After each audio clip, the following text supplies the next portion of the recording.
एक बाप और बेटा बस अपनी रोजी रोटी कमा रहे थे, लेकिन उस रात थाने की दीवारों के पीछे जो हुआ वो इंसानियत के लिए सबसे काले अध्यायों में से एक था। आज 6 साल बाद उस दर्द को इंसाफ मिला है।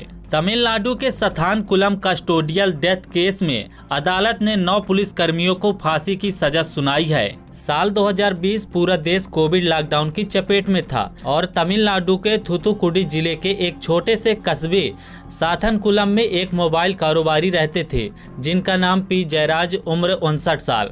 उनके बेटे का नाम था जे बेनिक्स, 31 साल का नौजवान। 19 जून 2020 की शाम पुलिस ने बेनिक्स की मोबाइल एसेसरीज की दुकान पर दाबिश दी।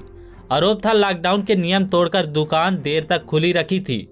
पुलिस जयराज को थाने ले गई, लेकिन जब बेनिक्स को पता चला कि उसके बाप को उठाया गया है तो वह तुरंत थाने भागा।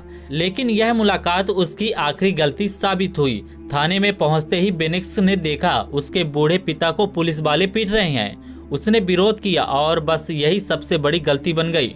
पुलिसकर्मी भड़क गए, उन्होंने बेनिक्स को भी दबोच लिया। चार्जशीट के मुताबिक दोनों को निर्वस्त्र करके मेज पर झुकाया गया, हाथ पैर बांध दिए गए ताकि वह हिल ना सके और फिर पूरी रात पुलिसकर्मियों ने डंडे बरसाए और फिर रात भर पुलिस वाले उन दोनों को मारते रहे। लेकिन जब पुलिस वालों को पता लगा कि इस मार से उनकी मौत भी हो सकती है तो फिर उन्होंने इसे रोक दिया। वर्दी के पीछे छुपे थे हैवान। दोस्तों, 20 जून की सुबह गंभीर रूप से घायल पिता और पुत्र को कोविलपट्टी उप जेल भेज दिया गया। शरीर पर गहरे घाव थे, भारी रक्त स्त्राव था, लेकिन किसी भी पुलिस वाले को यह चीज नहीं दिखी। 22 जून 2020 को बेटा बेनिक्स चल बसा और एक दिन बाद 23 जून 2020 को बाप जयराज ने भी आखिरी सांस ले ली। जैसे ही यह खबर बाहर आ गई, पूरे देश में आग लग गई। सोशल मीडिया से लेकर सड़कों तक एक ही सवाल गूंजा, क्या कानून के रखवाले भी कानून तोड़ रहे हैं? दोस्तों, मद्रास हाई कोर्ट के निर्देश पर यह मामला CBI को सौंप दिया गया। जांच शुरू हुई और एक नए राज खुलने लगे। साथनकुलम थाने की दीवारों से, टॉयलेट से और SHO के कमरे से और लाठियों से DNA सैंपल लिए गए और वह सैंपल जयराज और बेनिक्स के DNA से मेल खा गए। फॉरेंसिक रिपोर्ट की पुष्टि भी हुई। दोनों की मौत हिरासत में हुई बर्बर पिटाई के कारण हुई थी। शरीर पर कई गंभीर चोटें भी थी जो लगातार यातना का सबूत दे रही थी। एक महिला कांस्टेबल ने गवाही दी कि पिता पुत्र को पूरी रात पीटा गया था। थाने में टेबल और लाठियों पर खून के निशान भी बने थे और यही गवाही इस मामले का सबसे अहम सबूत बनी। हालांकि थाने का CCTV फुटेज रोजाना अपने आप डिलीट हो जाता था, जिससे कई महत्वपूर्ण सबूत नष्ट हो गए।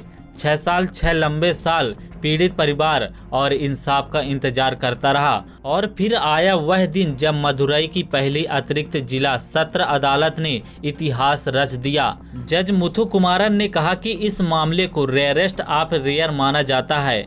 यह सत्ता के दुरुपयोग और अत्यधिक बर्बरता का जीता जागता उदाहरण है। उम्र कैद पर्याप्त नहीं होती है, इससे गलत संदेश जाता है और फैसला सुनाया गया कि 9 पुलिसकर्मियों की मौत की सजा सुनाई गई है। दोषी ठहराए गए 9 पुलिसकर्मियों में शामिल है इंस्पेक्टर श्रीधर, जिन पर 15 लाख रुपए का अलग जुर्माना लगा है, 2 सब इंस्पेक्टर, 1 हेड कांस्टेबल और 4 कांस्टेबल।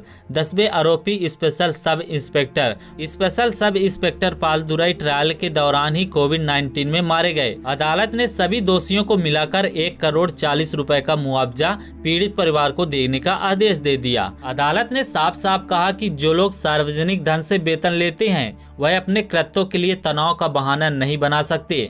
तमिलनाडु में कई ईमानदार और अच्छे पुलिस अधिकारी भी हैं, लेकिन ऐसे गलत कामों की वजह से पूरे विभाग की छवि जो है खराब हो चुकी है। इस फैसले में एक कड़ा संदेश जाता है कि वही वर्दी पहनने वाला भी कानून के ऊपर नहीं है। यह फैसला सिर्फ 9 पुलिसकर्मियों की सजा नहीं है, यह उन परिवारों के लिए उम्मीद की किरण बन सकती है जो कि हिरासत में अत्याचार झेलकर भी इंसाफ का इंतजार कर रहे हैं। जयराज और बेनिक्स की मौत व्यर्थ नहीं गई। उनकी कुर्बानी ने भारत के न्याय के इतिहास में एक नया अध्याय लिख दिया है। भले ही इन लोगों को न्याय देर से मिला, पर जरूर से मिला। दोस्तों, इसके बारे में आपकी क्या राय है, कमेंट करके जरूर से बताइएगा। साथ ही साथ इस चैनल को सब्सक्राइब कर लीजिएगा, क्योंकि इस तरह की देश दुनिया की तमाम बड़ी खबरें सबसे पहले आप तक पहुंचती है। तो दोस्तों, मिलते हैं किसी नेक्स्ट वीडियो में, तब तक के लिए जय हिंद, जय भारत।